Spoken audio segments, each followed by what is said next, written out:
दोस्तों, आपका स्वागत है गुमटी अंडरस्कोर फॉर गपशप की चर्चा नंबर 5 में। और आज का टॉपिक है इजराइल हमास युद्ध। आज आपके सामने प्रेजेंटेशन लाने के पहले मैं आपको एक छोटी सी कहानी सुनाना चाहता हूं और कोशिश करूंगा कि इस कहानी में जो आपकी बेसिक कंफ्यूजन्स हैं, जो आपकी बेसिक क्वेरीज हैं, वो सारी सॉर्ट आउट हो जाएं, सॉल्व हो जाएं। उसके बाद मैं प्रेजेंटेशन लाऊं ताकि उसको आप और अच्छे से समझ सकें। तो अभी हाल फिलहाल में आपने सुना होगा कि हमास ने इसराइल पे एक बहुत बड़ा हमला किया, ऑल आउट अटैक किया और बहुत सारे रॉकेट्स दागे, जिससे इसराइल में अच्छा खासा जान का नुकसान हुआ, जो कि लगभग 1200 से 1500 पहुंच चुका है। फिर इसके काउंटर अटैक में इसराइल ने हमास पे एक बहुत बड़ा हमला किया, जिसमें हजारों उनके लोग मारे जा चुके हैं। तो आइए इस कहानी को पहले समझ लेते हैं। और इस कहानी को मैं कोशिश करूंगा बड़े ही ल्यूसिड फॉर्म में, सिंपल फॉर्म में आपको समझाऊं, बातचीत की भाषा में। देखिए, इजराइल हमास, अगर हम ये बात करें तो इस कंट्रोवर्सी को समझने के पहले हम इसके अगर कारण समझ लें और साथ साथ जो बेसिक इसके बारे में है वो जान लें, तो काफी आसान हो जाएगा इसके बारे में समझना। तो अगर कारण की बात करें तो सबसे पहले हम एक रिलीजियस एंगल समझ लेते हैं। तो जो इज़राइल जगह है वो वहाँ पे बेसिकली जो जेरूसलम है, वो तीन धर्मों के लिए बहुत ही सेक्रेड और बहुत ही होली जगह है। जैसे जो वहाँ पे ज्यूज हैं उनके लिए वेस्टर्न वॉल है, जो कि वहाँ एक सेकंड टेम्पल हुआ करता था, उसका पार्ट है। और बहुत ज़्यादा ये सेक्रेड है ज्यूज के लिए। साथ ही साथ मुस्लिम्स के लिए इसलिए ये बहुत सेक्रेड है क्योंकि वहाँ पे इनका जो मोस्ट इम्पॉर्टेंट थर्ड मस्जिद जो ये मानते हैं, मक्का मदीना के बाद अल अक्सा मस्जिद, वो भी वहीं पे सिचुएटेड है। और क्रिश्चियन के लिए भी साथ ही साथ ये बहुत सेक्रेड जगह रही है, क्योंकि ये जीसस के किसी ना किसी एक्टिविटीज से जुड़ी रही है। तो वहां पे जो टेम्पल माउंट है, या फिर उसी को कहते हैं हराम अल शरीफ, तो एक ही जगह पे तीन रिलीजन की सेक्रेड साइट्स अगर आ जाएंगी एक ही पॉइंट पे, तो वो वास्तव में कंट्रोवर्सी का मुद्दा बनेगा। और वही होता चला आया। तो एक कारण ये है। दूसरा, इसको अगर हम हिस्टोरिकल एस्पेक्ट से समझना चाहें, हिस्ट्री के एस्पेक्ट से, तो 1517 से 1917 का जो दौर था, उसमें वहां पे ओटोमन एम्पायर बेसिकली रूल करता था। ओटोमन एम्पायर का अभी टर्की छोटा सा पार्ट है, तो जो वो एम्पायर बहुत बड़ा था, वो रूल करता था। तो जब ब्रिटिशर्स ये वर्ल्ड वॉर का दौर आया और ये सब आया, तो जब वर्ल्ड वॉर वन चल रहा था, तो ब्रिटिशर्स ने सऊदी से वादा किया, सऊदी अरेबिया से, कि आप हमारा साथ दीजिए और तो हम आपको ये जो पूरा एरिया है इसराइल पैलेस्टीन, जो अभी ये कंट्रोवर्सी चली, वो पूरा एरिया हम आपको दे देंगे। मक्का के रूलर शरीफ हुसैन साहब थे, उनसे कहा गया कि आप हमारा साथ दीजिए और जब ये लड़ाई खत्म हो जाएगी तो हम आपको ये सारा एरिया दे देंगे, आपको इसका रूलर बना देंगे। और साथ ही साथ सीक्रेट मीटिंग्स फ्रांस से भी करी गई कि जब ये हो जाएगा तो अरब वर्ल्ड जिसको हम जीतेंगे उसकी टेरिटरी को कैसे डिस्ट्रीब्यूट करेंगे। तो ब्रिटिशर्स ने ये बहुत ही दिमाग लगा के अलग अलग लोगों का सपोर्ट लिया और सबसे उन्होंने वादा किया कि आने वाले वक्त में जब हम लड़ाई जीत जाएंगे तो आपको ये पूरा एरिया दे देंगे। अच्छा, जब लड़ाई वास्तव में खत्म हुई, तो उसके बाद वहां पे ज्यूज को ले आया गया और उनका एक अपना देश बसाया गया। ज्यूज आते गए और उनका इन्फ्लक्स बढ़ता गया। तो 1948 आते आते इसराइल का मॉडर्न जो कॉन्सेप्ट है इसराइल का, उसका जन्म हुआ। और वहां पे डेविड बेन ग्यूरियन वहां के पहले प्राइम मिनिस्टर बनाए गए। अब इस पूरी हिस्ट्री को आप समझने की कोशिश करना स्टेप बाय स्टेप कि क्या हुआ। अगर ये आप समझ गए तो आप बहुत आसानी से इस कंट्रोवर्सी को समझ जाओगे। 1948 में इसराइल का जन्म हो गया। मई 1948 में उसी वक्त क्या हुआ, जब इसराइल 1948 में अरब इसराइल का एक वार हो गया। अरब की तरफ से इराक, सीरिया, लेबनान, जॉर्डन और इजिप्ट लड़ रहे थे और इसराइल एक तरफ था। ये लड़ाई चली और इसको 1948 के रोकने के लिए एक सीज फायर किया गया 1949 में। तो 1949 में डिसाइड किया गया कि जो ये वेस्ट बैंक का एरिया है, अभी मैं मैप पे आपको बाद में दिखाऊंगा, जो वेस्ट बैंक का एरिया है जहां मोस्टली अभी पैलेस्टीनियंस रह रहे हैं, और ये वेस्ट बैंक पे अभी इसराइल का कब्जा है। तो उस वक्त जब ये सीज फायर 1949 में हुआ अरब इसराइल वॉर के बाद, तो ये वेस्ट बैंक का एरिया जॉर्डन को दे दिया गया। और जो गाजा पट्टी हम बार बार न्यूज में सुनते हैं, जहां पे ये हमास अभी एक हिसाब से रूल कर रहा है, तो वो जो गाजा पट्टी का एरिया था वो इजिप्ट को दे दिया गया। फिर 1956 में हुआ ये कि एक गामाल अब्दुल नसीर साहब थे, इजिप्ट में थे वो, उन्होंने स्यूज कैनाल को नेशनलाइज कर दिया। तो ये स्यूज कैनाल क्राइसिस हम इसी को जानते हैं, स्यूज कैनाल क्राइसिस 1956 जो हुई थी वो यही कारण था। फिर इसराइल ने अटैक कर दिया वहां पे सिनाई पेनिनसुला पे। फिर और जब वक्त गुजरा 1967 में एक 6 डे वॉर हुआ जिसे इसराइल ने जीता। 6 डे वॉर बड़ा ही मशहूर है, ये बहुत सारे एग्जाम्स में भी पूछा गया है। तो 1967 में 6 डेज वार हुआ, इसे इसराइल जीता। और अब इसराइल का कब्जा गाजा पट्टी पे, वेस्ट बैंक पे, गोलन हाइट्स पे और सिनाई पेनिनसुला पे अब किसका कब्जा हो गया? इसराइल का। ऐसे ही और कुछ दिनों बाद 1973 में एक योम किपुर वॉर भी हुआ। 1987 ये बड़ा इंपॉर्टेंट रहा क्योंकि पैलेस्तीन जो था, जो पैलेस्टाइन बना जहां पे मोस्टली अरब्स थे, उन्होंने इसराइल के अगेंस्ट एक अपराइजिंग कर दी। कब? 1987 में। अब उसके बाद इसी सीक्वेंस में हम बढ़े तो 1993 और 95 में ओस्लो एकॉर्ड पहला और दूसरा किया गया उसको शांत करने के लिए।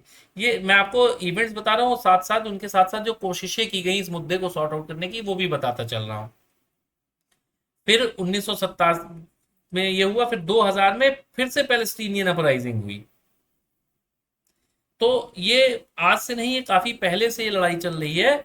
और हमास जो है, हमास बेसिकली क्या है कि जो गाजा पट्टी पे एक वहां के रहने वाले थे शेख अहमद यासीन साहब, उन्होंने 1987 में हमास का फॉर्मेशन किया। हमास बेसिकली, आप इसको देखो, इसको हमास क्या है इसको जानने के लिए आप कहाँ रहते हो। अगर आप अमेरिका में रहते हो या वेस्ट वाले जो कंट्रीज है ज्यादातर वहां रहते हो तो वो इसको एक टेररिस्ट ऑर्गेनाइजेशन मानते हैं। बहुत सारे देश ऐसे हैं जैसे रूस हो गया या चीन हो गया, बहुत सारे जो ऐसे देश हैं ये इसको टेररिस्ट ऑर्गेनाइजेशन नहीं मानते हैं। और कुछ ऐसे देश हैं जो इसके सिर्फ एक विंग को, हमास के एक विंग को सिर्फ मिलिटेंट ऑर्गेनाइजेशन मानते हैं, इससे ज्यादा कुछ नहीं। तो हमास बेसिकली एक सुन्नी इस्लामिस्ट मिलिटेंट ग्रुप है जो पैलेस्टीन में 2006 में चुनाव भी जीत गया और तब से वहां पे रूल कर रहा है। तो अभी हालत क्या है कि गाजा पट्टी में हमास है और उसका मिलिटेंट एक पार्ट जो है वो भी है। वेस्ट बैंक क्या है? अभी इसराइल के पास ही है, लेकिन वहां पे रहते हैं पैलेस्टीनियंस ज्यादातर पैलेस्टीनियंस। लेकिन फिर भी अगर उसको पूरा समझे कि जब हम मैप पे तो देखेंगे कि सब आसपास ही सब रहते हैं। और ये बाइफरकेट कर पाना कि इस एरिया में सिर्फ यही रहते हैं, ये बड़ा मुश्किल, ऐसा है नहीं। तो अभी आपने देखो हिस्टोरिकल एंगल भी समझ लिया और रिलीजियस एंगल भी समझ लिया। अब एक और एंगल समझते हैं जो इंटरनेशनल एंगल। देखो, ईरान और इसराइल की बड़ी कट्टर दुश्मनी है, राइवलरी है। और इतना ही नहीं, रशिया अमेरिका की कट्टर दुश्मनी है। अमेरिका इसराइल को सपोर्ट करता है, रशिया ईरान को सपोर्ट करता है। इंडिया के साथ क्या है कि इसराइल इसका एक बहुत सच्चा दोस्त है, ट्रू फ्रेंड है। ईरान भी इसका अच्छा दोस्त है इंडिया का। और साथ साथ हमारे यहाँ एक बहुत बड़ा मुस्लिम पॉपुलेशन भी है। तो हमारा जो स्टैंड है हमेशा इसको लेके वो बड़ा ही बैलेंस्ड आउट रहा है। हाल फिलहाल में चूंकि ये एक टेररिस्ट एक्ट माना गया इंडिया के द्वारा भी जो हमास ने किया, इसलिए अभी हमारे जो हाल फिलहाल में जो हमने स्टैंड लिया वो इसराइल का साथ देने का लिया। हमास जो शब्द है, हमास बेसिकली एक अरबी शब्द है जिसका मतलब होता है इस्लामिक रेजिस्टेंस मूवमेंट। तो अब ये बेसिक था। अब इसके बाद हम जल्दी जल्दी अपनी इस प्रेजेंटेशन को देखते जाएंगे तो हमारे समझ में ज्यादा आएगा कि बेसिकली ये हुआ क्या है। देखो, जैसे मैंने आपको कॉन्फ्लिक्ट समझाया, ये इसराइल है। इसके देखो, अगर वेस्ट में देखो कि मेडिटेरेनियन सी है, नीचे इजिप्ट है, ये जॉर्डन है, सीरिया है, इसराइल है, ये जेरूसलम है। जहां पे जेरूसलम जो है यही वो साइट है जहां पे तीनों रिलीजन के सेक्रेट साइट्स हैं। तो यही बार बार मुद्दा बनता आया है। अब जो अब्राहम थे वो फादर ऑफ जुडाइज्म थे, लेकिन जो उनके सन आइजक थे वो पैट्रियार्क ऑफ इस्लाम थे। इसमें बहुत सारे मैंने और टेक्निकल टर्म्स भी दे दिए हैं, जब आप प्रेजेंटेशन देखोगे तो आप मतलब उसको अपने स्टडिंग पर्पज से उसको और भी देख सकते हो। बेसिक कहानी पहले मैंने आपको समझा दी है। तो 1917 में वही जो मैंने बताया, ब्रिटिश गवर्नमेंट ने अनाउंस किया था, बेल्फोर डिक्लेरेशन वगैरह किया था, उसके बेसिस पे क्या क्या किया था, ये वही चीज़ें बिल्कुल बाकायदा लिखी हैं। तो आप इसको एक बार पूरा पढ़ लेना, ताकि आपको और बेसिक बेसिक, चूंकि आज मेरा उद्देश्य ये है कि ये जो कंट्रोवर्सी है ये बिल्कुल सामान्य मानव तक ये समझ जाए, क्योंकि उसमें बहुत कंफ्यूजन हो रखा होता है जनरल पब्लिक में। वो समझ ही नहीं पाता कि हमास क्या है, इसराइल हमास कंट्रोवर्सी क्या है, पैलेस्टीनियंस कौन है। तो आज मेरा उद्देश्य है कि वो बिल्कुल बेसिक भाषा में आपको समझा देना। तो देखिए, जैसे मैप भी आप देख सकते हैं, इसमें मैंने हाईलाइट कर रखा है कि ज्यूज सेटलमेंट कौन सी हैं और कहाँ कहाँ पे नहीं है। गोलन हाइट्स जो कि सीरिया का पार्ट है, वो ऊपर की तरफ है। ये पूरी वो कहानी लिखी है जो मैंने आपको बताया कि कैसे पहले देखो, वर्ल्ड वॉर टू जब हुआ तो उस समय हिटलर ने बहुत मतलब कसम सी खा ली थी कि ज्यूज को बिल्कुल खत्म करने की। तो ज्यूज को बहुत सारे दुनिया के अलग अलग देशों में जाके सेटल होना पड़ा। लेकिन जब वर्ल्ड वॉर टू भी खत्म हुआ तो वहां से इसराइलीज वापस आए कि हम तो अपने होमलैंड पे जाएंगे। तो बहुत बड़ा इन्फ्लक्स एक चला था और बहुत सारे इसराइली उस दौर में आए थे। तो ये कैसे बर्थ ऑफ इसराइल हुआ, state of Israel is born, आप देख सकते हो न्यूज़पेपर की कटिंग, वही 1948 की जो मैंने पूरी कहानी आपको समझाई। ये वो हिस्ट्री ऑफ वॉर्स जो सिक्स डे वॉर या योम किप्पुर वॉर, उसके बारे में बाकायदा लिखा है कि क्यों हुआ, क्या क्या कारण थे और कैसे शांत हुए और उसका क्या कंक्लूजन निकला, उसके बारे में इस पीपीटी में बताया गया है। जो मैंने आपको पैलेस्टीनियन अपराइजिंग्स बताई दो, एक 1987 में, फिर 2000 में, उसके बारे में ये है। ये साथ साथ लेबनान वॉर भी हुआ था जो कि 1982 से 85 चला था। ये बेसिकली ये लगातार ये लड़ाइयों का दौर चलता ही आ रहा है और इसके अभी तक कोई सल्यूशन खास मिल नहीं पाया है। एक जैसे टू स्टेट सल्यूशन की बात करते हैं तो कुछ देश कहते हैं कि टू स्टेट सल्यूशन एक अच्छा सल्यूशन है। इसराइल कभी अगर मान जाता है तो पैलेस्टीनियंस नहीं मानते हैं, पैलेस्टीनियंस किसी बात पे राजी होते हैं तो इसराइल नहीं मान पाता है। तो ये बड़ा ही एक कंट्रोवर्शियल टॉपिक हमेशा से रहा है। ये हमास के बारे में है जो गाजा पट्टी पे अभी भी रूल करता है। जो मैंने आपको बताया कि पॉलिटिकल सिग्निफिकेंस क्या है उसके बारे में, ये जेरूसलम का, ईस्ट जेरूसलम का क्या कॉन्सेप्ट है, वेस्ट जेरूसलम का क्या कॉन्सेप्ट है। वेस्ट जेरूसलम इसराइल के पास था और ईस्ट जेरूसलम का कब्जा उन्होंने बाद में लिया है। तो कई बार ऐसी भी बातें की जाती है कि जो ईस्ट जेरूसलम है वहां पे इसराइल बहुत ज़्यादा अत्याचार करता है, ये सब करता है। तो उसकी वजह से ये कंट्रोवर्सी लगातार कुछ ना कुछ चलती रहती है। रिलीजियस सिग्निफिकेंस ऑफ जेरूसलम मैंने आपको बताया, जो तीनों के लिए कैसे ये बहुत होली साइट है। क्रिश्चियंस का क्या मानना है, ज्यूज का क्या मानना है, मुस्लिम्स का क्या मानना है, अरब वर्ल्ड का क्या मानना है। तो ये इस पीपीटी में आपको मिल जाएगा।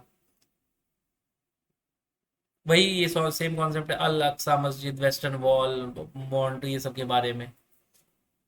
कई बार इस पे भी सवाल उठते हैं कि क्या ये लीगल है कि नहीं लीगल है, वेस्ट बैंक को जिस तरह इसराइल ने मतलब कब्जा किया था। ये वो मैप है जिससे आप देख सकते हो कि सीरिया इधर है, जॉर्डन इधर है, इसराइल ये रहा, इजिप्ट इधर है।